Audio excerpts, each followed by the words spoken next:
Hi, Rama. Our week 1, day 1 Bible reading is Genesis 1 through chapter 2, verse 3. This is the creation story, verses that we're very familiar with. But we run the risk of being so familiar that we miss the actual significance and the revolutionary nature of this passage. It's important for us to remember that God instructed Moses to write these verses, this book of Genesis, along with the book of Exodus and Leviticus and Numbers and Deuteronomy, as a unit, and he wrote it as the children of Israel were wandering in the wilderness and preparing to enter the promised land. This should impact how we read it.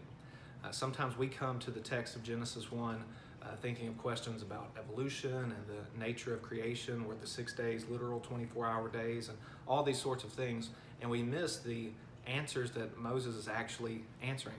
We come to the text with a different question.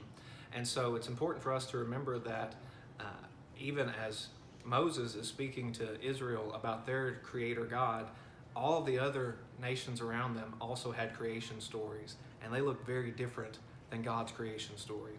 You see, the nations around Israel all believed that there are a multiplicity of gods. There's a plurality of gods, and many of them created out of other stuff. And yet Israel's God created out of nothing.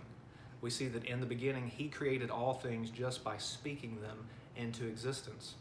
The other nations had gods that were completely sovereign over all things, and they just created humanity as servants for them to make their load easier, to make it where the gods didn't have to work. And yet we see that Israel's God created humanity as the apex of creation.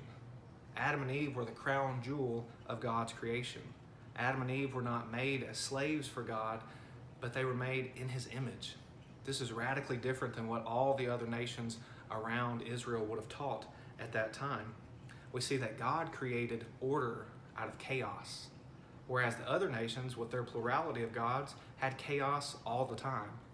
This is not the way Israel's God worked. So as we read Genesis chapter 1, it's important to remember what a contrast God's story is from all the other stories that Israel would have heard from their neighbors, the competition, the false gods. There's quite a difference during that time, but let's also think about how Genesis 1, God's creation story, contrasts with all other narratives today.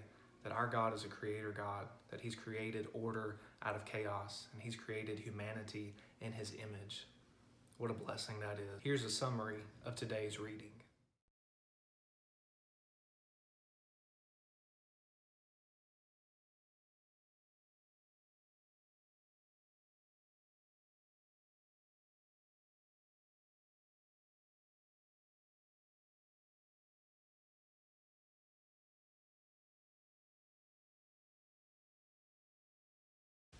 For more information, go to tunemyheart.org.